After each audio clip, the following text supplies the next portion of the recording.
persons have any business before the Honorable Beverly Cannoni, Justice of the Norfolk Superior Court, and for the County of Norfolk. Draw near, give your attendance, you shall be heard. God save the Commonwealth of Massachusetts. This court is now open. You may be seated. I'm sorry, could you stand and raise your right hand one more time?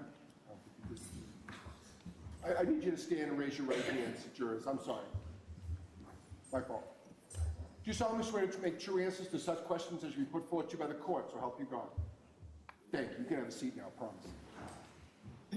May I call the case, Your Honor? Please. Your Honor, this is docket number 2282CR117, the Commonwealth versus Karen Reed. Can I have counsel identify themselves for the record? May I introduce myself, Your Honor? Please. Good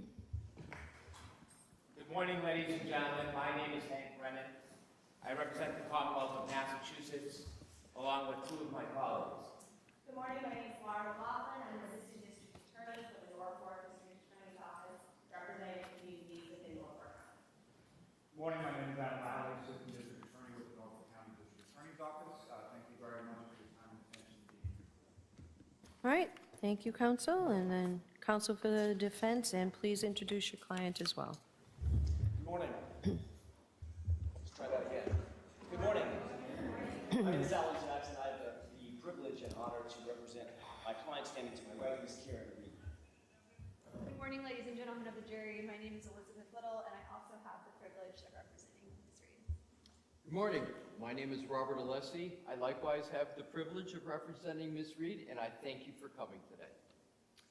Good morning, my name is David Unetti. I'm an attorney. I have offices in Boston and right here in Dedham. And it is truly my pleasure to represent Karen Reed. Good morning. My name is Victoria George, and I have the privilege of representing Ms. Reed, and thank you for being here. Good morning, I'm Karen Reed. Thank you for being here. Okay. Thank you very much. Ms. Reed, can you please remain standing for just a moment? Karen Reed, you are now set at the bar to be tried, and these good men and women who I shall call to pass between the Commonwealth and you upon your trial. If you'd object to any of them, you must do so before they are sworn. You have a right to challenge any 16 jurors without giving reason. Thank you. All right. Good morning, jurors. My name is Beverly Cannoni. I'm a judge of this court, and I want to welcome you here today and give you some idea on how we think your day is going to shape up. So I just want to say before we start that jury service is certainly one of the most important civic duties we have, and as a civic duty, it does cause us to be inconvenienced. I do appreciate ready, willing, and do so, and our system of justice simply won't work without you. So we do appreciate you being here, and we appreciate your patience. So today we're selecting a jury in the criminal case of Commonwealth versus Karen Reed. The Commonwealth alleges that at approximately 6 a.m. On the morning of January 29th, 2022, the Canton Police Department received a 911 call reporting an unresponsive male party in the snow outside a residence at 34 Fairview Road in that town. Officers responded and discovered the man, later identified as John O'Keefe, off the roadway in the front lawn area. Officers identified 3 women with Mr. O'Keefe, one of whom was the defendant, Karen Reed, the girlfriend of Mr. O'Keefe. The defendant had been with Mr. O'Keefe the previous evening at 2 different bars in Canton and had driven with him to this residence in the early morning hours of this date. Mr. O'Keefe was treated by paramedics from the Canton Fire Department and transported to the Good Samaritan Medical Center, where he was later pronounced deceased. The Commonwealth alleges that the defendant struck Mr. O'Keefe with her vehicle earlier that morning and then left the scene while Mr. O'Keefe lay injured in the snow during a blizzard. The defendant denies these allegations. She is presumed to be innocent, and she has pled not guilty to the indictments. So the defendant is charged with second-degree murder. She is also charged with manslaughter while operating a motor vehicle under the influence of alcohol and with leaving the scene after causing personal injury or death. I'll describe these offenses in greater detail at the end of the case when I teach the jury the law. But briefly, murder is the unlawful killing of a human being. There are various ways in which the Commonwealth can prove a murder case, and the Commonwealth is permitted to proceed under all theories it believes it can prove. Here, the Commonwealth alleges that the defendant committed murder and that that murder was murder in the second degree. In order to prove the defendant guilty of second-degree murder, the Commonwealth must prove beyond a reasonable doubt that the defendant committed an unlawful killing and that it was done with malice. In comparison, involuntary manslaughter is an unintentional, unlawful killing caused by wanton or reckless conduct. These terms and the elements of the crimes will be explained to you in detail at the end of the case before you begin your deliberations. Now, the issue of public interest in this case and the duty of this court to adhere to the rule of law. John Adams said that we are a government of laws, not of men, and that the law must be deaf to the clamoring of the public. He meant that while public opinion about a given subject may ebb and flow, the law must be steady, reliable, and even-handed. We know that on the subject of this case, there are people advocating for one outcome or another with intensity, but without the benefit of having heard or seen any evidence in the courtroom at all. The law works in a different way, and the difference is crucial to our system of justice. The jurors selected for this trial will hear and judge the evidence. They will decide what the facts are, and where the evidence is contested, they will determine where the truth lies. Ultimately, the jury will decide whether the Commonwealth has carried its burden of proving that the defendant is guilty of any crime beyond a reasonable doubt. People outside of this building have rights, and we know that they have voices, but this criminal trial will be decided by an independent jury, free from outside interference, based only upon the evidence presented in this courtroom and the law. This is the only way to ensure that every person who comes before the court receives a fair trial. It is just that simple and that important. So while public comment will likely continue, the rule of law will be upheld. In order to determine your eligibility to serve on this case, I'm going to ask questions to you all as a group, and then I'm going to ask you to fill out a supplemental questionnaire.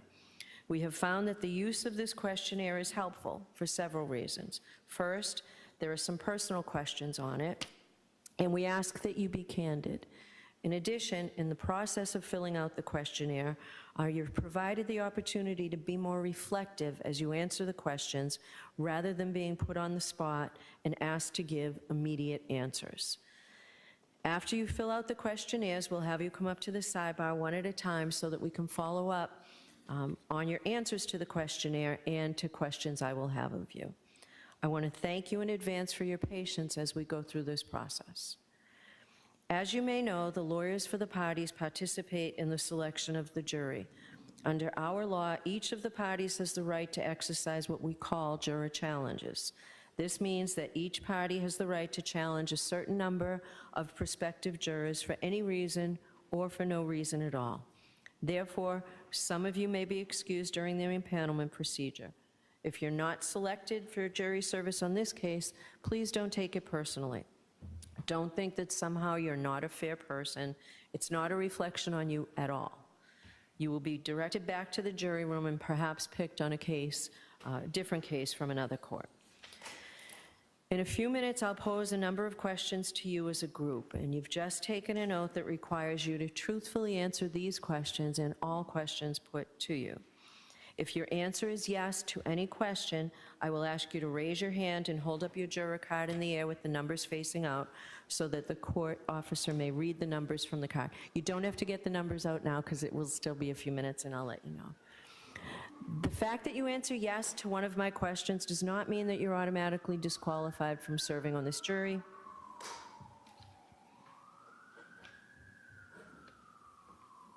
We hear ambulances and fire engines going by every day, many times during the day. And if you're selected as a juror in this trial, we'll be seated in the courtroom across the hallway where we'll hear it even more. So generally, the lawyers stop and I stop talking when we hear it. So if you find a question that posed to the group is overly intrusive, you can elect to answer that question at sidebar. And I'll probably have additional questions for you which relate to issues that may be raised in the trial and are designed to give us information regarding your ability to serve as a fair and impartial juror, and the lawyers are permitted to ask you questions for the same reason. This is not a test. There is no right or wrong answer. All we're looking for is your best, honest answer to the questions. Now, I have a witness list that I'm going to read to you, and it is very lengthy. It doesn't mean that all of these witnesses will be called as jurors, but you will likely hear about these witnesses. So I'd ask that you listen carefully, because in a few minutes I'm going to ask you if you know any of these witnesses. It's alphabetical, but it's alphabetical according to first name. So Aidan Kearney from Jefferson, Massachusetts. Dr. Isaac Wolf from South Miami, Florida. Alfred Lopalato from Canton. Allison McCabe from Canton. Andre Porto from the Massachusetts State Police Crime Lab. Andrew Klain from Bridgewater. Andrew Rentschler, PhD from Pittsburgh, Pennsylvania. Excuse me. Angela Malvone from Canton, Mass. Annie Chung from Canton. Anthony Flamati from the Canton Fire Department. Ashley Bell from Canton. Ashley Villier from the Massachusetts State Police Crime Lab. Brian Albert, Norwood. Brian Albert Jr., Boston. Brian Higgins, Sandwich. Brian Loughran, Canton. Brian Wanless, who is retired from the Canton Police Department. Bridget Meehan, who is a keeper of the record for Canton. Caitlin Albert, Easton, Mass. Lieutenant Charles Ray of the Canton Police Department. Police Chief Helena Rafferty of Canton. Chris Van E., who's a PhD from Novi, Michigan. Christina Hanley from the Massachusetts State Police.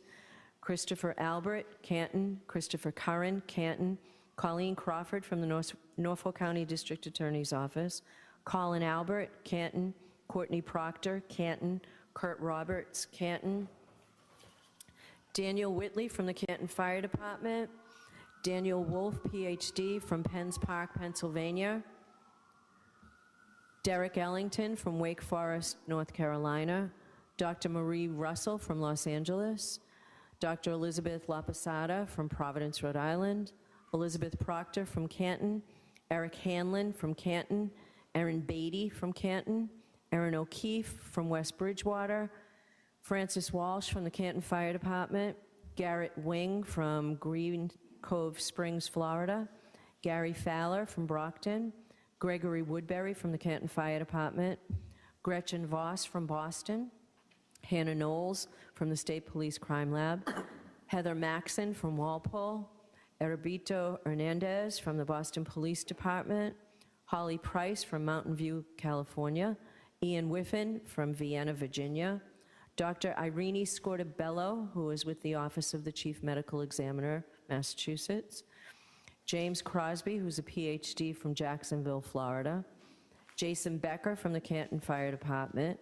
Jean DeMoulis from Canton. Jennifer McCabe, also Canton. Jessica Hyde from Bridgeport, New York. John O'Keefe Sr. from Braintree.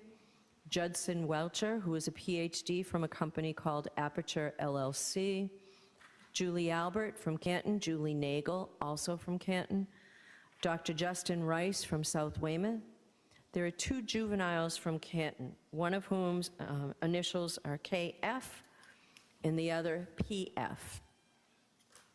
Caitlin Boudreau from Raynham. Karina Kolakathis from Canton. Katie Camarano from Canton. Katie McLaughlin from the Canton Fire Department. The keeper of the records for Ring from Hawthorne, California.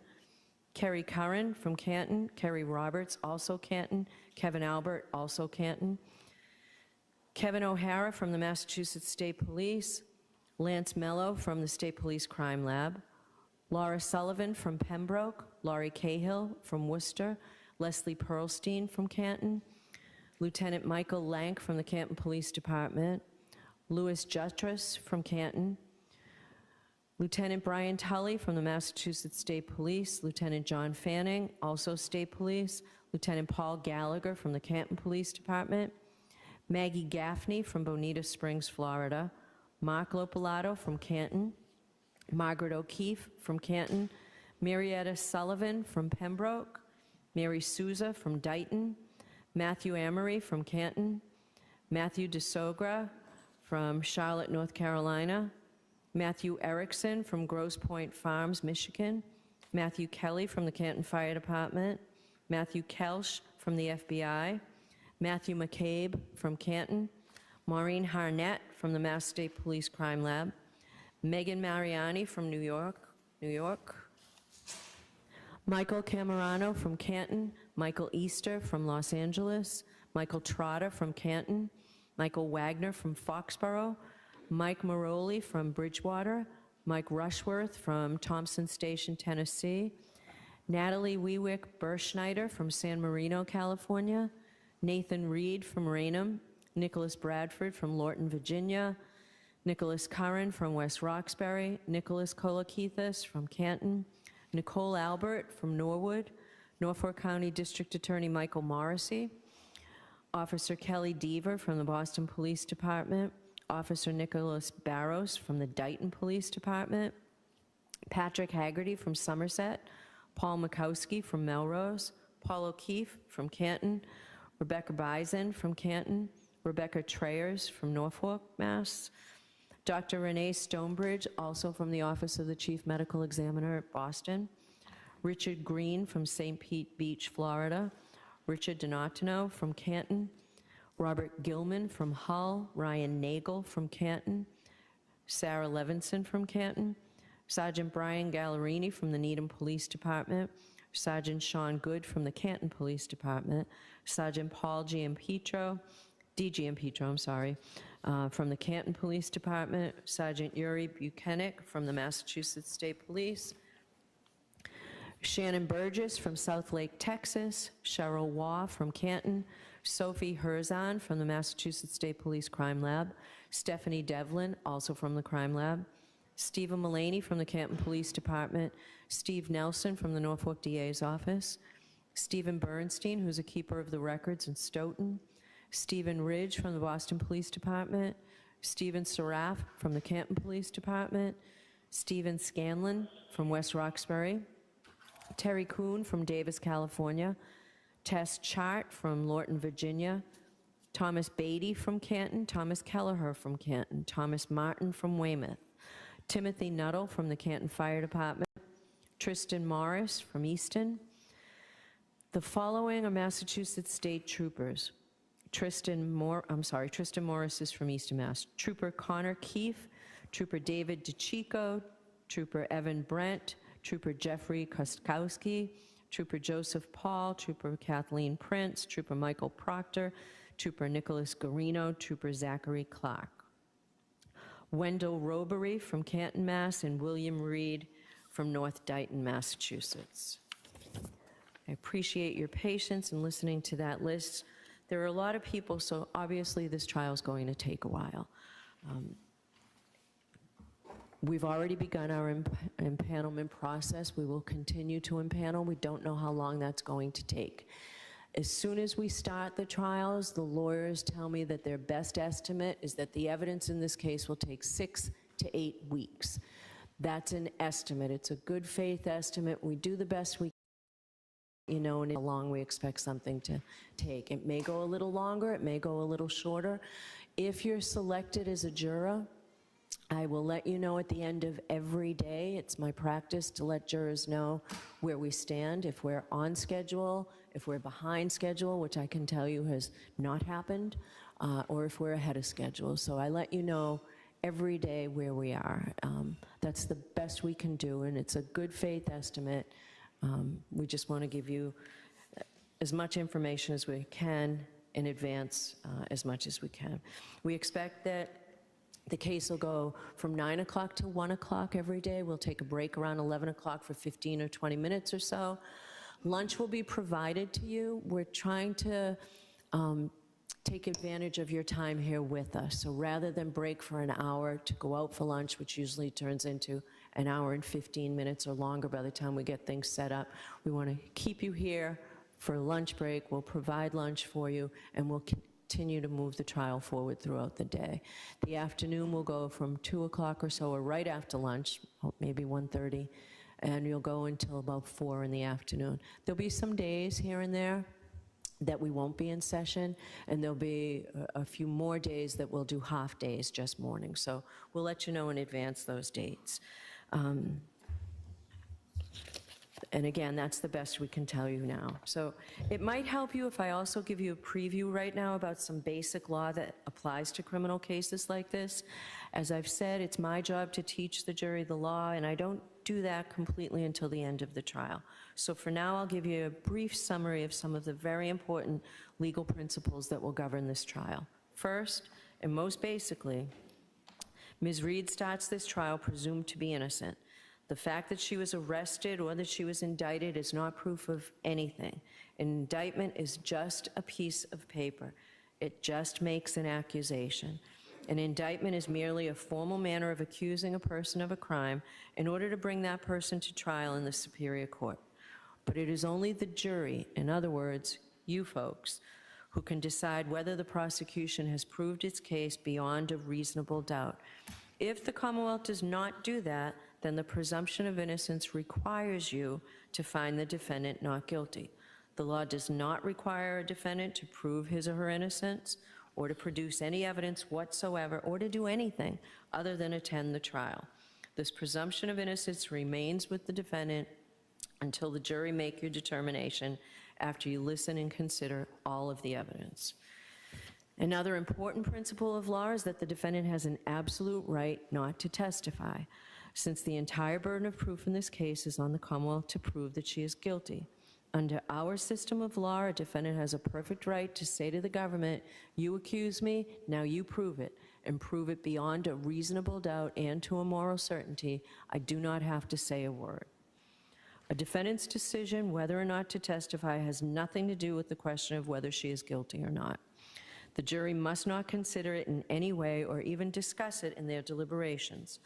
Jurors in a criminal case must determine whether the Commonwealth has proved its case against the defendant beyond a reasonable doubt based solely on the testimony of the witnesses and the exhibits. Now that brings me to reasonable doubt. What is proof beyond a reasonable doubt? The term is often used and probably pretty well understood, but it is not easily defined. Proof beyond a reasonable doubt does not mean proof beyond all possible doubt, for everything in the lives of human beings is open to some possible or imaginary doubt.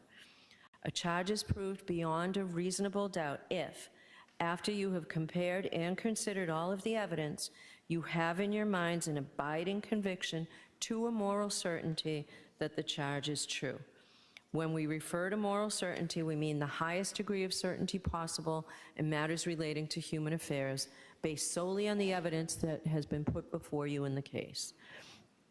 I have told you that every person is presumed to be innocent unless and until he or she is proved guilty, and that the burden of proof is on the Commonwealth.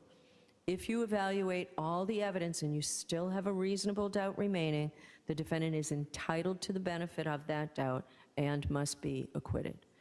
It is not enough for the Commonwealth to establish a probability, even a strong probability, that the defendant is more likely to be guilty than not guilty. That is not enough. Instead, the evidence must convince you of the defendant's guilt to a reasonable and moral certainty, a certainty that convinces your understanding and satisfies your reason and judgment as jurors who are sworn to act conscientiously on the evidence.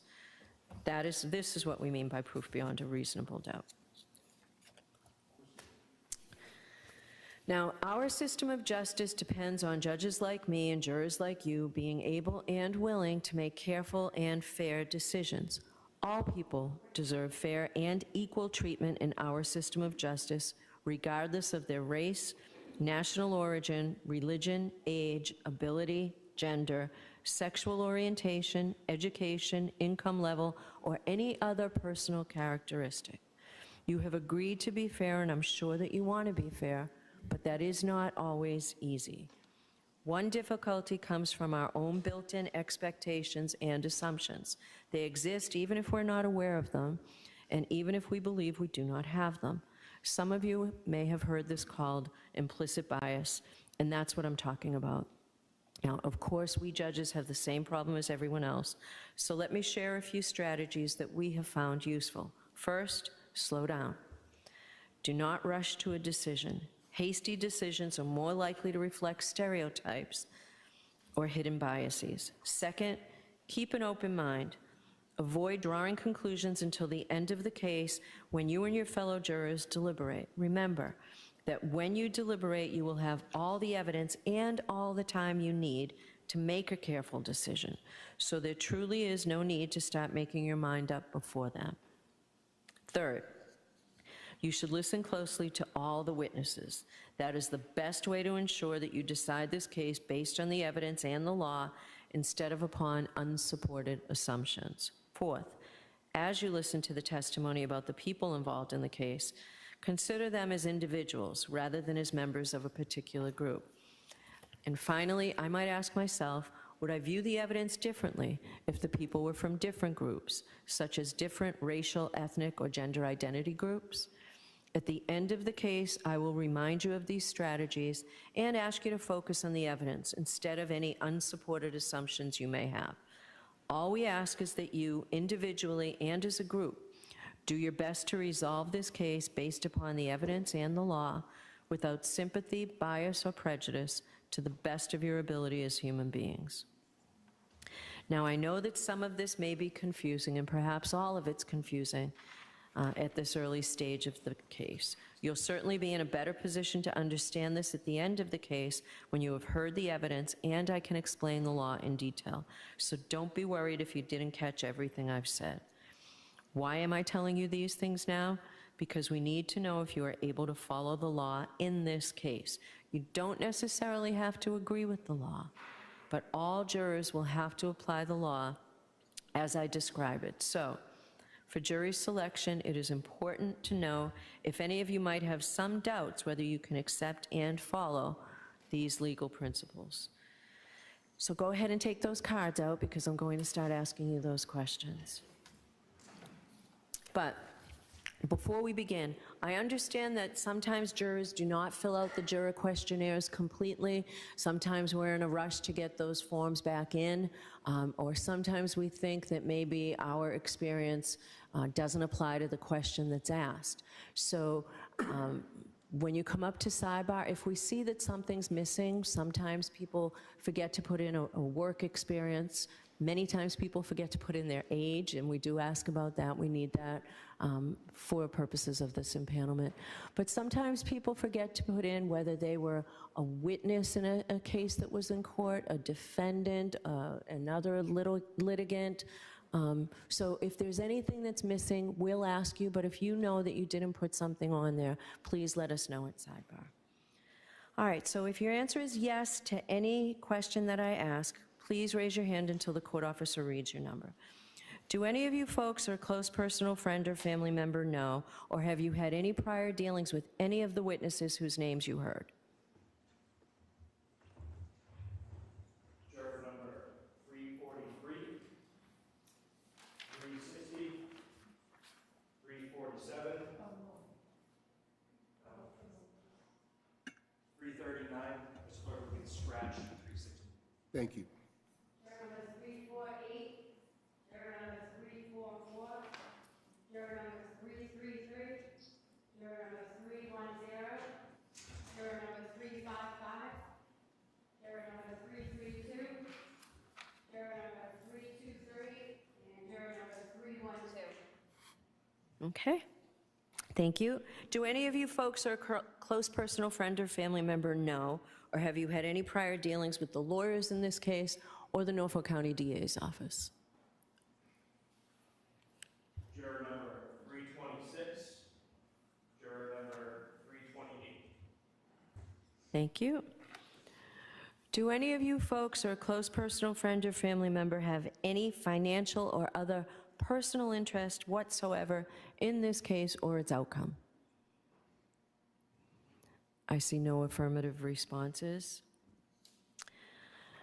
Please raise your hand if you have seen, heard, or talked about this case.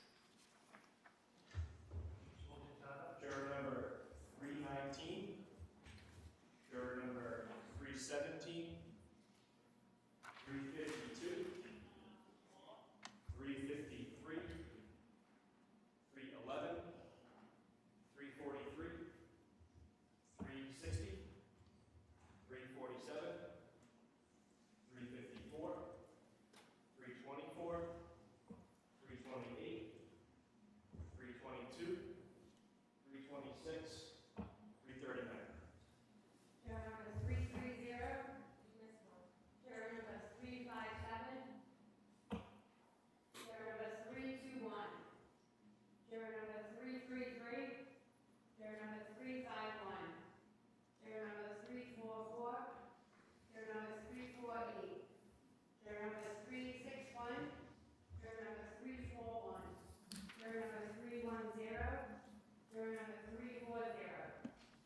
lastly, juror 329. All right, thank you very much. Could you please raise your hand if you have expressed or formed any opinion with respect to this case? Juror number 319, 353, 311, 343, 347, 354, 322, 326, 339. Juror number 330, juror number 333, juror number 344, juror number 348, juror number 361, juror number 341, juror number 310, juror number 334, juror number 320, juror number 312, juror number 350, and juror number 325. Thank you.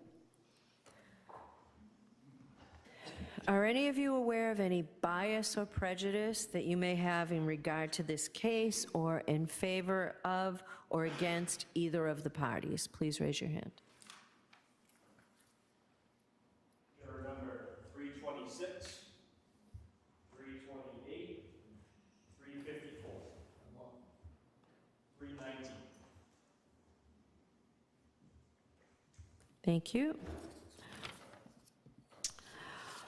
Do any of you folks have any difficulty hearing or any problem with understanding the English language or any physical or mental condition or any religious or philosophical beliefs that would interfere with your ability to hear the evidence in this case, to understand the evidence, to concentrate during the trial, or to deliberate for the purpose of reaching a verdict? Could you please raise your hand if you do? Juror number 344, juror number 321, juror number 325, and juror number 342. Thank you. Number 360, 324. Thank you. Please raise your hand if you think you will have any difficulty following the important constitutional concepts that I've described to you. First, that the Commonwealth has the entire burden of proof in this case. Second, that that burden of proof is proof beyond a reasonable doubt and to a moral certainty. And third, that the defendant is presumed innocent and does not have to do a thing other than sit in that chair for the trial. Would anybody have any difficulty applying those very important constitutional principles? If so, please raise your hand. I see no affirmative responses. I can tell you folks that after every jury trial, I talk to jurors. And though they may not have been thrilled about having jury duty, they always tell me that they have found the experience to be a very interesting one, and often jurors tell me that they find it to be a very rewarding one.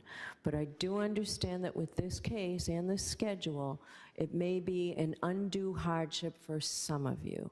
Let me tell you what I mean by undue hardship. When I told you earlier that all civic duties cause us some inconvenience, an undue hardship or a substantial hardship is much more than that. It's something that means that it's personal to you, and the person sitting next to you will then have to step in and give up time from their lives. I generally think of it in terms of either you're a student or you have airline tickets or surgery scheduled for the time that we will be on trial. So with that in mind and that very rough definition, please raise your hand if you think that you have a substantial hardship that will prevent you from being a juror in this case. Juror number 319, 317, 352, 311, 343, 360, 354, 326.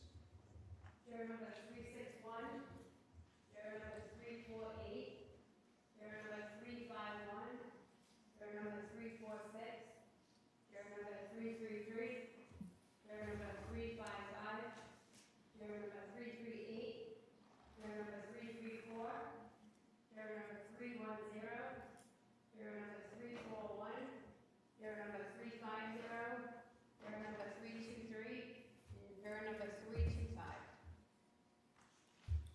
Okay.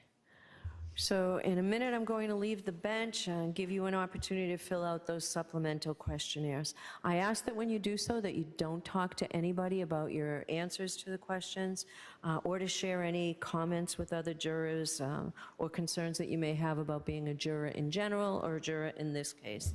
If you have any questions or concerns, you can talk to me when we come back out. So with that, we will be in recess. Jim? Yes. Court, all right, please.